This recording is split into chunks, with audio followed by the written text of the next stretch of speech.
Hello to you all. I'm Cathy Player. That's my photo down there at the bottom. And I'm Howard's organising expert. So I produce all of their storage solutions and their catalogues. And I'm so thrilled to have Helen Butler with us here today. And Helen, of course, is a professional organiser, and she's the founder of Clutter Rescue. And we're really privileged to have you here with us today, Helen. So welcome. Thank you. Thank you. It's very exciting. I'm looking forward to the next 45 minutes. Look, and Helen, maybe we should just, first of all, February. It's a remarkable time in the calendar, isn't it? Well, I feel like at this time of year I start to breathe again, and I really want to get my year under control. And we talked about doing this webinar in January, and we decided not to, didn't we?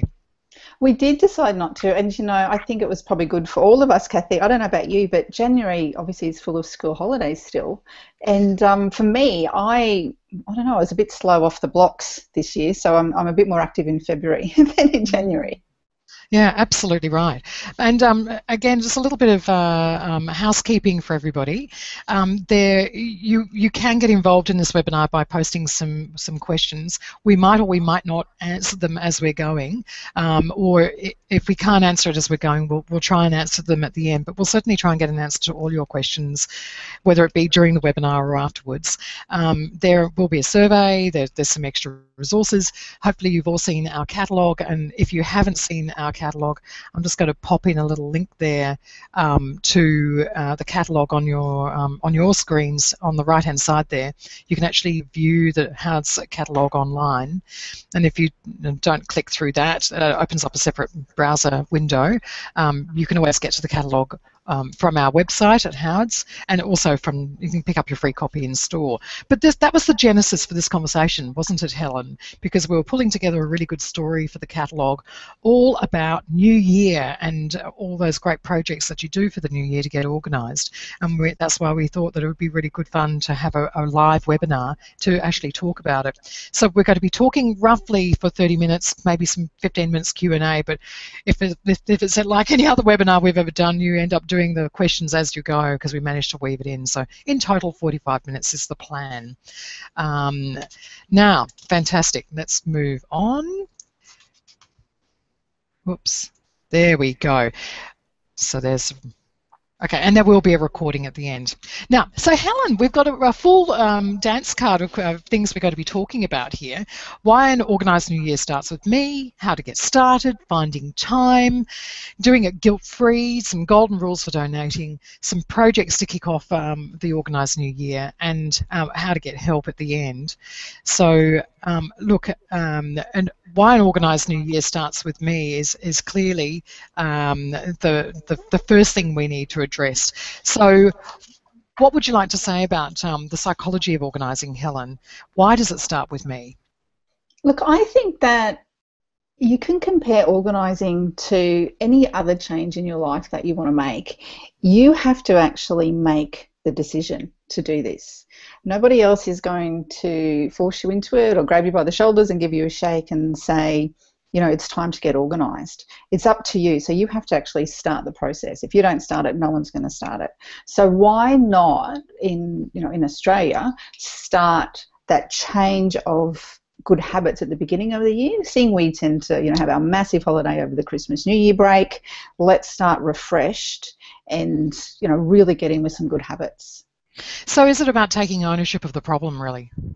Absolutely. And you know what? Taking ownership of the problem is obviously the first step. We'll talk a bit more about that later. Yeah, I think it's a really empowering thing to do. You can walk past the problem every day, but the time that you actually turn around and say, I can fix this, it's wonderful, and the family loves it. Now, I'm going to be a bit clever here, I hope, and actually start a quick poll. There we are. Everybody on the right-hand side of your screens, you'll see that there's some questions that have popped up. And so you just tick the one that's applicable to you. So we're wanting to know why you're participating in this webinar today. So could it be because you're looking for a new year organising ideas? I don't know where to start, looking for tips, or perhaps you follow Helen. So just pop your answers in there. I'll just leave that open just for another couple of secs. Okay. All right, now let's end it and actually have a look and see what the answers were.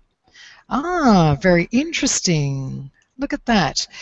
Okay, we have got 13% are saying that they're looking for New Year organising ideas. Nobody's saying they don't know where to start, which is wonderful news.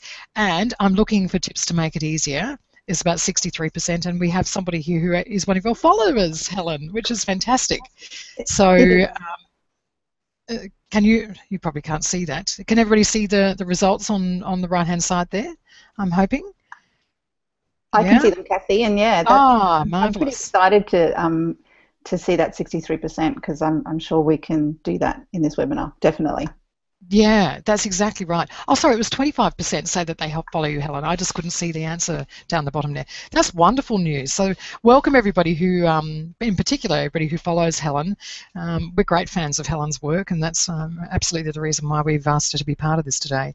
So, all right, well, that's really encouraging, isn't it? Now, moving on to the next question then. Now, where do you start, Helen? There's lots of interest in this question. Where do you do it? What's your advice here? Sure. So once you've made the decision and you definitely know it's time, you have to actually come up with a plan. What I find, Cathy, in people's homes that I work with is they've gone to shops like Howard's and they've bought lots of stuff and they've brought it home, but they haven't actually come up with the plan. Right. To do what they need to do. So the first thing you need to do is actually analyse the problem. So you might actually go to the pantry, that might be where your problem area is, and you need to analyse what's going on for you. Maybe things are just shoved in any which way. Maybe there's a mix of pots and pans and food and plastics. Like maybe it's just completely chaotic in there. So analyse the problem and then come up with what I like to call a strategy, or essentially work out what you need to do. So you may look at that pantry and say, okay, what I want are actually 2 shelves, and on those 2 shelves I don't want anything except food. And on those 2 shelves within that area, I'm going to put the dry foods on this end and the tin foods on this end and so on, so that you actually come up with a really good strategy before you then get in and organise it. So if you think of that kind of 80-20 rule, this is doing a lot of the thinking at the start, analysing and coming up with a strategy so you know what works, and then that 20% is actually the getting in and doing it.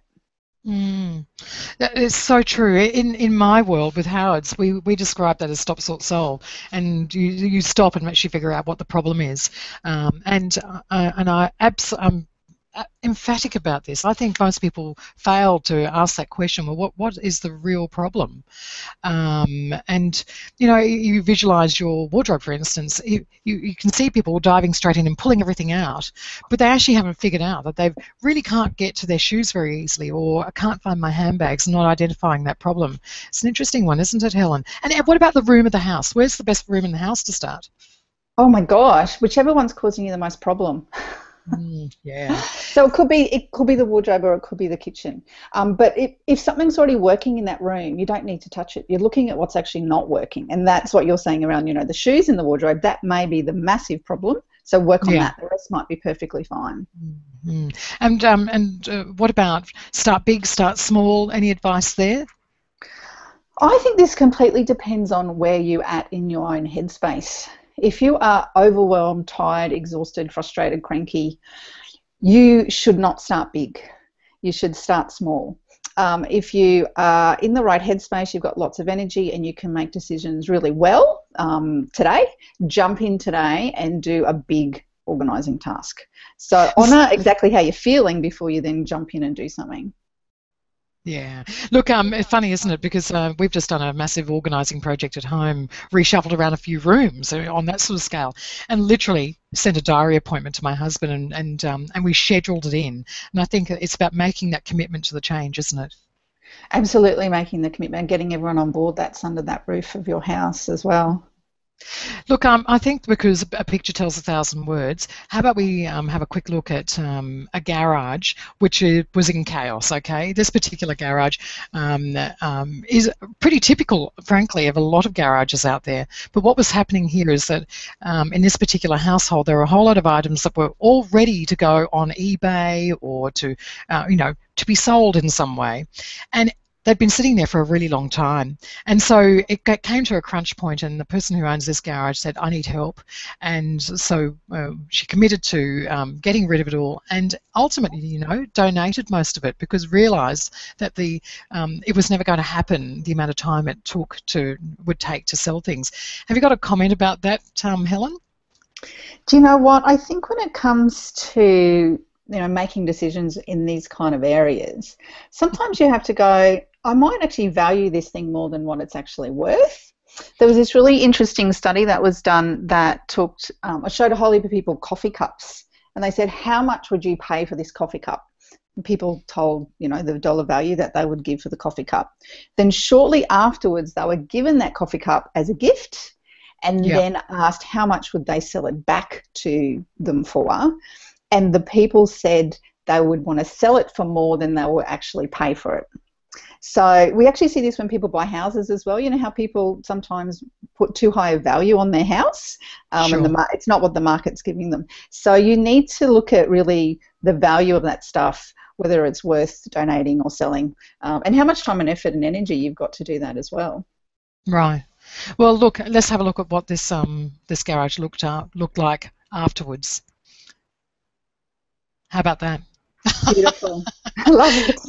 It's an amazing transformation, isn't it? So just quickly go back. Whoops, no, that to that. And it was a triumph, and it actually didn't cost that much to do this solution, and it certainly made a massive difference to the entire family, and it's still like that today. I can vouch for that. I saw it just recently. Here's another one, a pantry makeover. The one on the left is the before, and it was pretty organised, this pantry on first flush, but then once we actually got in and grouped things and organised them, can you see that loaf of bread sitting there loose next to the bread bin? Oh, yeah, I can. Now you pointed it out. And the one on the right, but you won't believe whose pantry this is. This is a really fun makeover. Look, it's Miguel's. Fantastic. He's so much fun, isn't he? Oh, he was quite a remarkable man. Yeah, we featured him in one of the catalogues last year. Anyway, here's another one. Here's a kitchen drawer. Now, this is, again, pretty typical, isn't it, Helen? You know, things get just piled into this great big drawer, and this is the after. Beautiful. Now, why I wanted to show that one in particular is, honestly, because I did that makeover, that took about 15 minutes at most, and now whenever he opens his drawers he goes, oh wow, that's fantastic. He's got rid of the extra utensils in there that were double ups, but it was such a simple project. And if you think of the knives and forks drawer in your house, you wouldn't dream of having a knives and forks drawer without the cutlery organizer in there. So if you apply that sort of thinking to other areas in the home, you can very quickly and easily get some infrastructure in place. It's just going to make your life better, isn't it? Absolutely. And Cathy, I'm a huge fan of that solution there. You know what they're called. I don't even know what they're called, but like in Howard's. But I absolutely love them. I use them all the time, and everything from junk drawers to office drawers. They're fantastic. Well, they're the Linus modular drawer organisers, and I particularly enjoy using these as well because they've got rubber feet on the bottom so they don't slide around, and they come in a massive range of different sizes. Did you know, Helen, that you can actually bring your drawer, I often recommend this, bring your drawer down into a Howard store with all your bits and pieces in it, and the store staff will actually help you work the puzzle out so everything fits. It's quite a good fun thing to do. Have a drop your drawers party or something. All right. So now, one of the biggest things that hold people back is that you find not having time, and you make these excuses about not having time. It's a good thing, isn't it, if you can actually invest the time in your project? Look, if you invest the time, you'll actually end up saving time in the long run anyway. The thing is that people often, they either procrastinate or maybe they're a bit of a perfectionist, and they think that tasks are going to take longer than they actually do take. But if you get in and declutter and organise your home, it's going to be much cheaper than buying a new house and moving.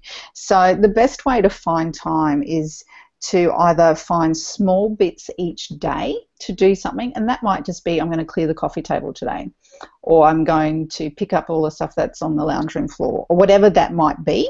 And then when you actually start getting rid of the clutter, then you will free up space to look at how to organise it, and then long term you will actually have more time in your schedule. It's a bit like a marathon. You know, when you go train for a marathon, you don't just go out and run 43 kilometres today. You actually start, you know, doing 5-kilometre training, then 8, and so on, and you build up to it. So if you look at your organising in the same way, maybe that's a really good analogy to help you. Yeah, I think a really good point. Yeah, Helen, if we could just backtrack a quick second. Lani has posted a really terrific question there. I think it would be good for you to answer. She's asking, is it easier to start from scratch rather than just trying to move something forward, a project forward? She's saying that it just takes too much time sometimes to keep on modifying. It's just better to scrap it and start again. What do you think? Lani, I thank you. That's the best question I've heard today.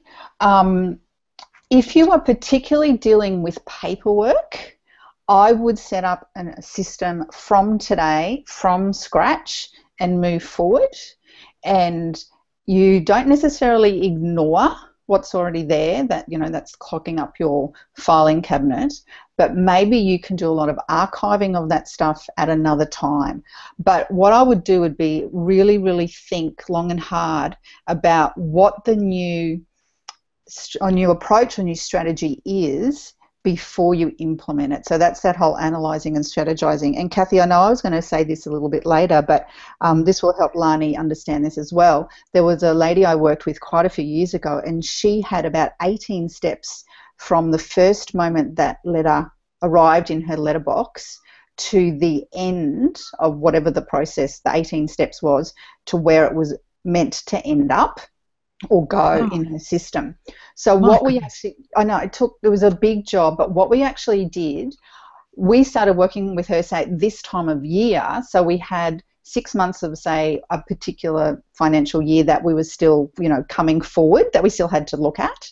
So what we did was we worked with her system so that for 6 months she kind of had the old system in place, but then from today we set her up a brand new system to move forward, so that it made it so much easier. And she only then had about 4 or 5 steps that she had to go through to get her paperwork from the end, you know, from the beginning to the end. Isn't that just a classic example how you could swoop in with fresh eyes and show her a pathway forward, when sometimes you get just a little bit too caught up in these things yourself and you can't see the right way to move forward? Well, you can't see it, but also you've been doing things so long in the same way that, you know, you just think, oh, well, this is the only way to do it and I can't do it any other way. So fresh eyes on it definitely helps. And sometimes that means having a girlfriend over to show you a different way to do it or something like that. But professional organisers are brilliant at this, of course. And down at a Howard store as well, you know, if you bring in a photo or a problem, just pose them the problem and ask, can you show me a couple of different ways to solve this? I can guarantee you they'll probably show you 5 or 6 different ways to do it. So you sport for choice sometimes. Anyway, so coming back to being on topic now of what's on screen, finding time to get organised. Look, one little point that I just wanted to make here, that getting organised in your space can actually be so much cheaper than moving, can't it? Oh gosh, hundreds of thousands of dollars cheaper. Yeah, and living within the space that you've got comfortably, and recognising that I think sometimes we just get swamped by too much stuff that we really don't need. Absolutely, and if you've got children or partners who are also bringing their stuff in, then you've got other people's stuff to manage as well. A fabulous way of conceptualising that is, if it doesn't add to your life, it doesn't belong in it, does it? I think that sounds beautiful. That could be a mantra we could stick on our walls, Cathy. Certainly burnt into my brain. Anyway, look, guilt. Guilt is just the worst saboteur, isn't it? It really pulls you down, and that whole feeling of having committed wrong or failed in an obligation. And we talk about guilt so much, don't we, when we talk about stuff, because often it's hard to let go of things. Grandma's doilies, for example, or a gift somebody's given you. What advice can you give to overcome guilt? You know, a lot of people do say, you know, they feel guilty about the time and energy and effort they do or they don't put into things. So, people often say they feel guilty about not giving their children this or so on. So what you need to do in this instance really is to look at the life you want and spend time creating that life. So if Grandma has given you all her beautiful doilies that she's made, that's really beautiful, but you probably don't have the space to store all those or to actually care for them properly. Because then if you are actually holding on to those, what burden are you then creating for the next generation that, those doilies might actually be, pass on to? So people hold on to these kind of things and they attach a lot of value to them. And then that has power over you. So then you're not living really how you want to live. So the key is to kind of flip it on its head and say, you know what, I really love my grandma's doilies, but I don't have the space to care or look after all of these. What I'm going to do is pull out a few that I really love, that are really precious. Maybe she gave you them for your birthday or Christmas or something. The others I'm going to give to someone who I think needs them. If they're in really bad condition, unfortunately, I need to throw them away. So it's turning that guilt on its head and saying, I deserve to live a really good life in my home. My home should be my sanctuary. My home should be somewhere I love, that uplifts me. And if you feel guilty about the stuff that's in there and you can't get rid of it, that's really inhibiting that. We could talk about this for hours, Cathy. Because it's your life, isn't it? It's not Grandma's life. It is your life, and you're not being disrespectful by, giving away some of that stuff. What you're doing is saying, I'm going to honour Grandma's memory with these particular things, and the other things I need to sell, donate, give away. I like the idea of that. Okay, then, so now, on the next one, though, donating, so on the subject of getting rid of things then, there really are some golden rules for donating, aren't there? I have only one golden rule, Cathy, and I think this is super duper easy. Only donate things you'd be happy to receive as a gift. So no mouldy shoes into the donation pile? No mouldy shoes, no chipped crockery, no T-shirts with holes in them. Have honour the stuff that you have and the who's going to actually receive this stuff down the line. So if you know that you wouldn't want to receive that, please, give that heartfelt kind of message that you honour and love the person that's going to receive it. I do really think one thing we need to talk about here as well is the children in your family. It's really important to start to teach them the importance of donating and giving to people that are less fortunate. And one way you can do this is by spending time definitely before Christmas, and I would also do before their birthdays, to spend time with them in their rooms to actually declutter and get rid of stuff that they don't need and make choices of what they would like to donate and what's just, rubbish and needs to go in the bin. If you do that with your children, you're really teaching them to value other people, and they're really good times before Christmas and before birthdays because they're going to get more stuff anyway. So look, I love what you're saying there, and I have two children of my own, and it's a little bit like teaching kids the skill of being able to say goodbye when they go to daycare or school. Teaching them how to donate when they're young could potentially alleviate the problem of like hoarding when they're older. Do you think that's a good thought? Well, it's definitely teaching them good habits, isn't it? That life is kind of this cycle of getting and giving and getting and giving. So, if something really doesn't fit you anymore, what's the point of having it? And children are great examples because they're clearly going to grow anyway, so it's easy to give. No, that's wonderful. So what about some good projects to kick off an organised new year? I'm a great fan to start off with the kitchen. I think that you can save an awful lot of time getting the pantry right, and importantly, if you want to trim back your budget at all, getting control of that inventory is absolutely critical, isn't it? Absolutely. The pantry is a perfect spot to start. I will guarantee, gosh, the amount of pantries I've done where there has been stuff out of date has been, I'd say, 99.9% of them. So wow. Chances are the people on the call have definitely got at least one item in there. The funny story, the longest use by date item that I found in a pantry was a spice. I can't remember what spice it was, but it had 1980 something written on it. Wow. Oh dear, oh dear.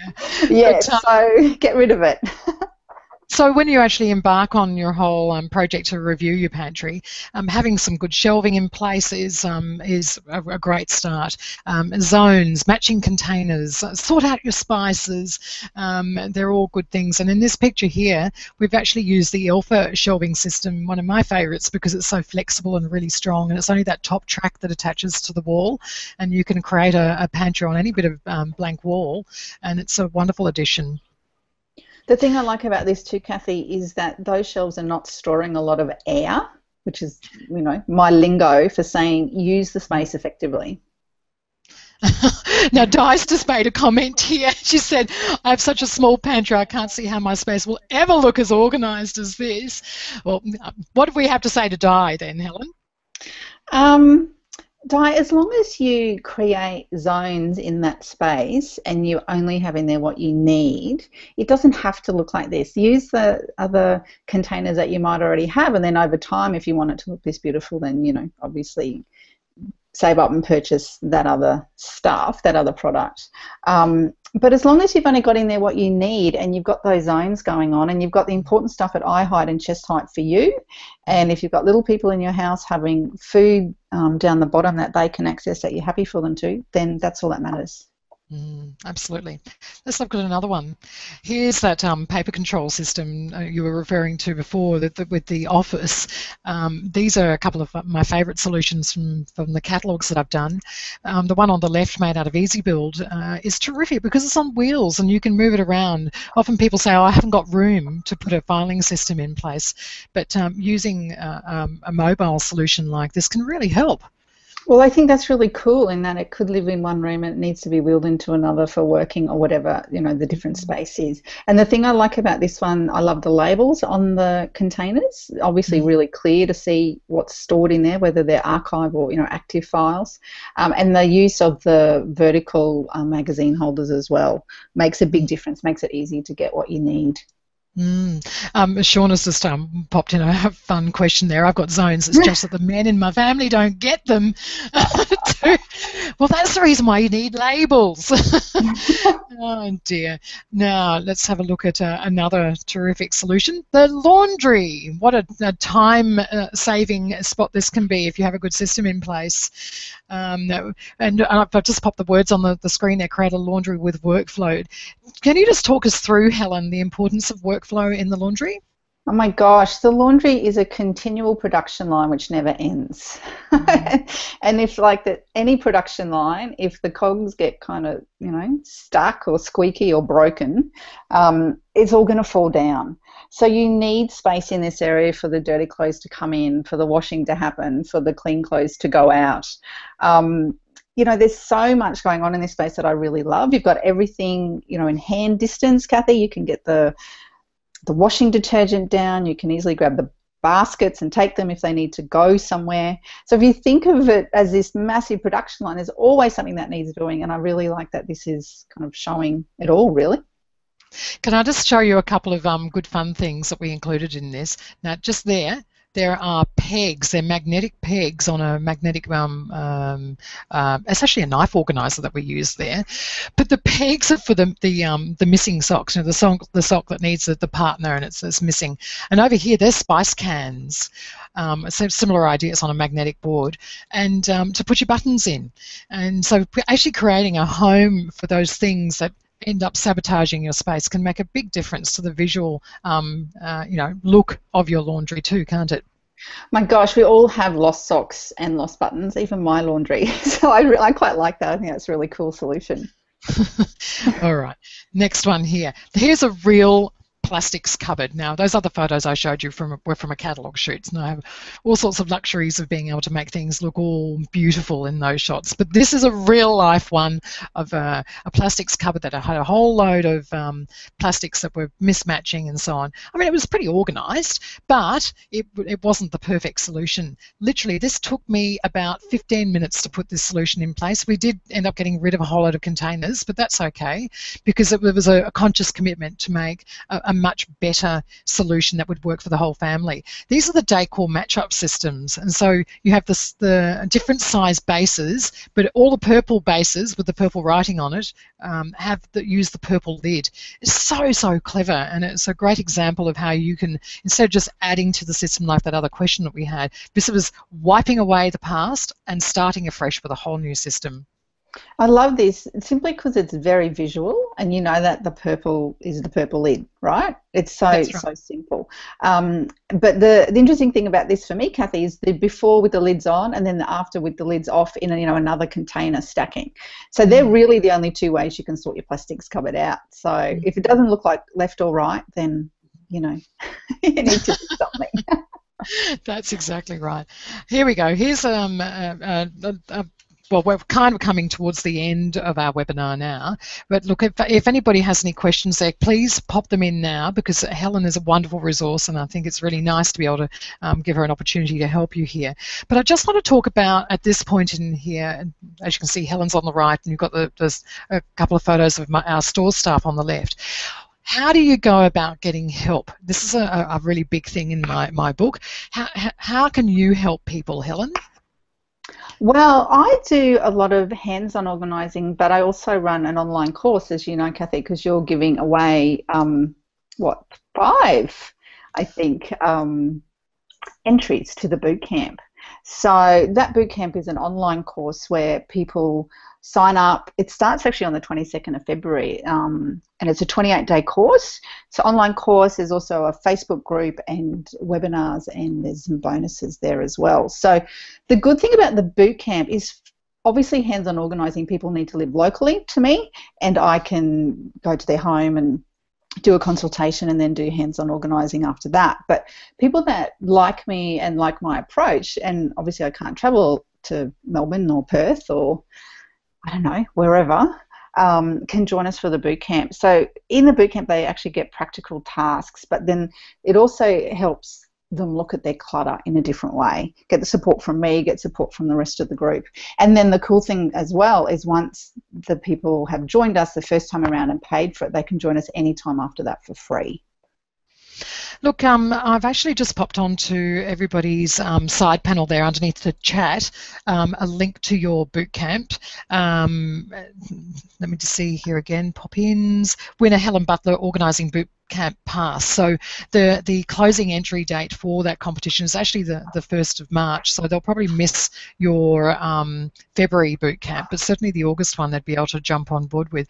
But I would really encourage people to get on board with your boot camp, because I like the way you bring an accountability to the process, Helen, and the feeling of being supported and being part of your Facebook groups and so on, that if you have a problem, you don't feel alone in doing this. And you don't necessarily have to have people come into your house to do it. You can do it on your own time. Exactly, and a lot of people don't like people coming into their house. They feel, guilty, or they feel sad or upset or pressured or whatever they feel. So this allows them to move gently forward with whatever their goals are in their home. Can I just answer a question that Veronica has put up? Sure. She's put up about book CDs and DVDs, what to do with them. Veronica, this all comes down to the space that you have. If you've got books that fit on a bookshelf, fine. If you've got books that fall off the bookshelf because you've got so many of them, you've got too many books. So you need to go through and make a decision on what you want to do with those. CDs and DVDs, I am a fan of CDs, of if you don't need the CD, of actually iTuning or using some other platform and getting all your CDs digitally and actually getting rid of those CDs. DVDs, gosh, my sister-in-law has a lot of DVDs, and her dad built her this beautiful cabinets, and it fits beautifully in her home and it works perfectly for her. So same thing, you might have the space and you can actually store them. But if you don't have the space, maybe consider digitizing them or taking them out of their covers and putting them in one of those little flippy kind of things that you can put 50 DVDs or 50 CDs in. It all comes down to the space, Veronica. Look, we sell those at Howard's, where you take them out of their hard cover, and can you believe that you can actually fit in a sleeve system 5 times as many CDs in the space than keeping them in their hard cases, and you can pull out the, the slip jacket or the little booklet that's in there and put it in with it as well. So that's a major space saver. But it's it's an interesting area actually, isn't it? Because we try to live in smaller spaces or repurpose our spaces to other things rather than holding a media collection. Julie's come up with a quick question there. My pantry shelves are about 40 centimetres apart in height and 50 centimetres deep. How can I use the space so stuff doesn't get lost and forgotten at the back? Great question. It's a really great question, and I'm really sorry for you, Julie, that you have such deep shelves, because they sound like a real luxury, but things are going to get lost back there, exactly as you've just said. What I would do, Cathy, you will know the name of them. You know those wire shelves that have legs? Wire shelves? Oh, yeah, shelf helpers. Shelf helpers, is that what they're called? That sit on the shelf. So it's kind of creating a shelf within the shelf. Yes, that's right. It's a shelf helper. That's exactly it. Yeah, so I would get some of those, Julie, and you could use those and put, for example, tins underneath and tins on top of those shelves. In regards to the depth, Cathy, Howard's has that really cool other solution that looks a little bit like a stage. Well, look, let me just say that there are so many ways to solve this problem in terms of product from Howard's. My general strategy is that I try to turn the shelf into a drawer if I possibly can, because then by pulling it out, you can access the things that are at the back. So the simple human pull-out organisers are great for that, or using the Mimi separator containers. Let me just whiz back perhaps to that pantry slide here. Okay, now see I'll just put my pen on so that everybody can see what I'm talking about. Pen. See these organisers here? They've got little wheels on the back, right at the back there. They're fantastic, but they can pull out. They're a good way of doing it. And see these wire baskets here? They come in a variety of sizes and depths. And you can, in the Alpha system, we have something called easy glider runners that can attach to the base of your shelf, and you can then attach to those whatever type of basket you like, whether it be a mesh or a wire basket. A fantastic way of converting it into a drawer. And it really builds the utility in it. I encourage you to have a look on the Howard's website for a whole range of those sorts of organisers under the kitchen tab in our e-shop, and of course in the stores. Yeah. So hang on, what have we got? Another question there? No. I'm sure there's some more questions out there, everybody. Oh, now we've got one that's just come in. Who we've got here? Sherelle has just said, every room in my house has mess and clutter. I have 4 boys. Aren't you lucky? 9, 11, 11 and 12, and feel completely overwhelmed. Oh, this is a good one. I know your advice is to start small when feeling overwhelmed, but do you have any advice on how to start and where is the best place to start? Go for it, Helen. Sherelle, can you write in for me which place is causing you the most grief in your home? Is it the children's bedrooms? Is it your kitchen? Is it your lounge room? Where is it? Because I think that's really important. I know if you're already feeling completely overwhelmed, and I know you may not want to hear this, but what you really need to do is step away from all the stuff. Because when you are overwhelmed and you're looking at what's going on in your home, there's absolutely no way you can think clearly. So the first thing you actually have to do is step away and start to get that headspace clearer so that you can then go in and work out what's going on for you. You can do what we've already said, which is just do small things. I would be getting the boys to be doing small things for you every single day. If you do 10 minutes or 15 minutes and they all do 10 or 15 minutes, that equals an hour. And that's actually quite a lot of time when it comes to organising. So try and just do something small if you can. I haven't seen Sherelle reply yet with what area is causing her the biggest grief. So hopefully that's helpful, Sherelle. Yeah, and look, and things change, don't they? Having children myself, I think that when they're younger, it is sometimes difficult to find time because there's sport commitments, school commitments, all those sorts of things. Don't despair. You might actually find you will find. I'll be positive about this. You will find you'll wake up one day and go, enough. I don't want to live that way anymore. And then you enlist everybody else's help to get involved, don't you? And it's quite wonderful when you actually put that message out there to everybody else. We all had to be part of the solution because I think collectively you're so much more powerful, aren't you? Absolutely. And you know what? Sherelle's actually putting that as her bedrooms. Perfect. Oh, good. Sherelle, start on the floor. Pick up absolutely everything on the floor. Put it in the dirty clothes basket if it's dirty. Put it in the bin if it's rubbish. If it's a book, put it back on the bookshelf. Start on the floor. Also start in, then after you've done the floor, do under the beds if you can get in under the beds if they're not ensembles. And then look around the rest of the space. You said also there, Sherelle, that your bedroom particularly becomes a dumping ground when people come over. There was this interesting study done by the Australian Institute called Stuff Happens, and it said that 88% of homes have at least one cluttered room, and 59% of women say they have one room that they don't want visitors to see. So I'm going to guarantee that you don't want your visitors to see your bedroom in particular. So what you need to do is clear your bedroom, and that stuff that normally comes into the bedroom, that's your dumping ground, you have to find a home for it. Your bedroom should be this sanctuary for you and your partner, not somewhere where you dump all that stuff. They're really wise words. I like the trick of putting everything that's clutter onto the bed so that the kids actually have to sort it out before they can go to bed. I'm completely with you, Cathy. That's what I actually do at our house. I get our washing, I take it upstairs. I actually fold my husband's and my washing on our bed, and I take our son's washing and put it on his bed, and he has to fold it and put it away. He's 9, just turned 9.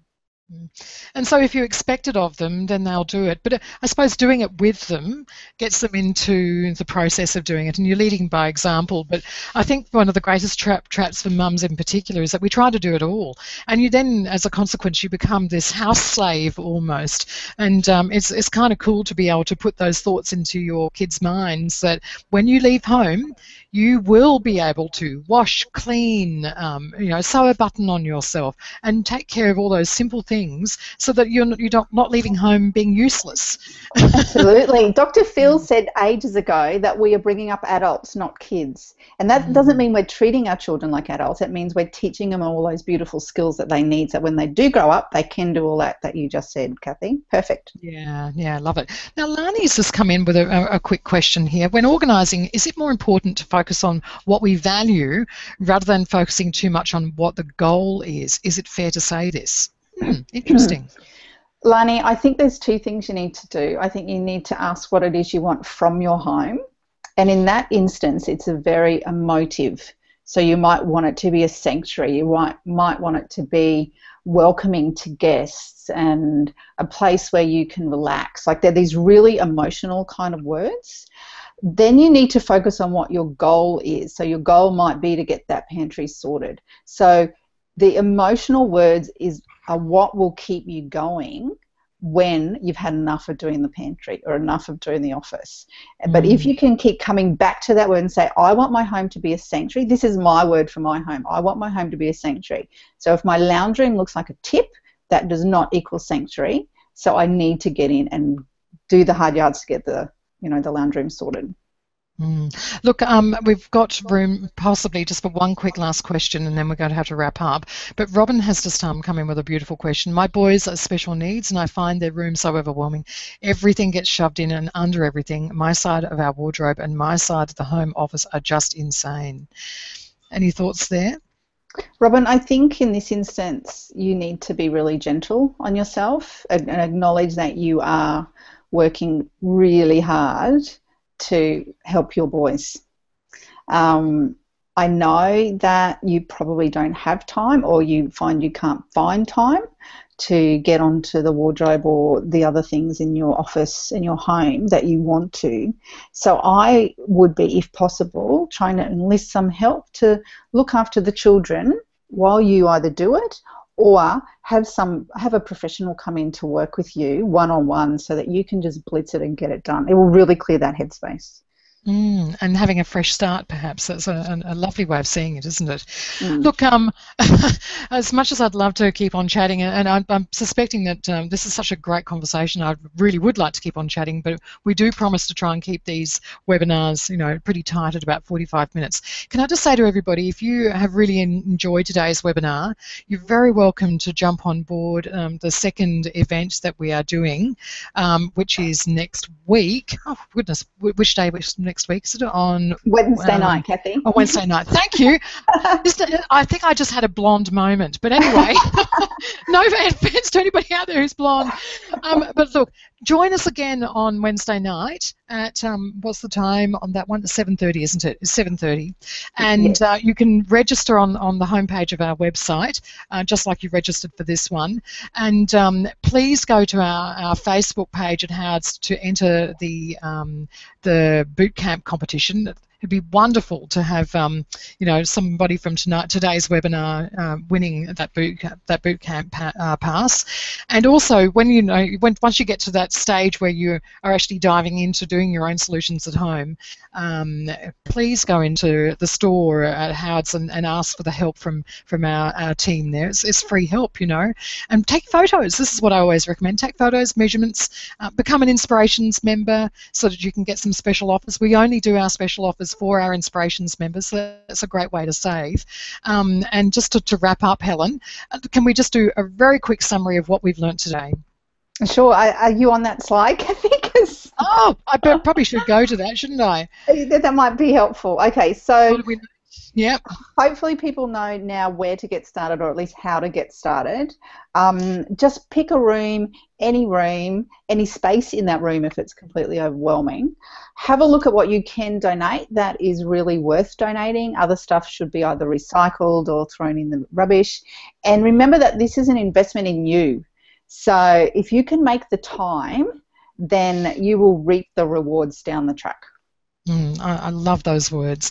So remember that we have the catalogue in store. That's what the catalogue looks like. To ask for some help, we've got an organisation station on our website with some extra tools, and our YouTube channel as well. By the way, everyone, Helen and I actually did a fabulous interview as part of the catalogue process, and I'm just going to pop it in on your screens there. Here we are, view Helen and Cathy's video. So there's a link to that you can click on if you want to go on and watch that now. So thank you everybody for joining us. Thank you especially to Helen for your wonderful wisdom and words of advice, and I always feel so encouraged when I hear you speaking about these things. It's all possible, isn't it, Helen? Absolutely, and thank you for having me. I really enjoyed it. I hope that everyone got a lot out of this. That's fantastic. Okay, everyone, that's a wrap for us with the Howard's webinar with Helen Butler, all about an organised new year. Thanks again.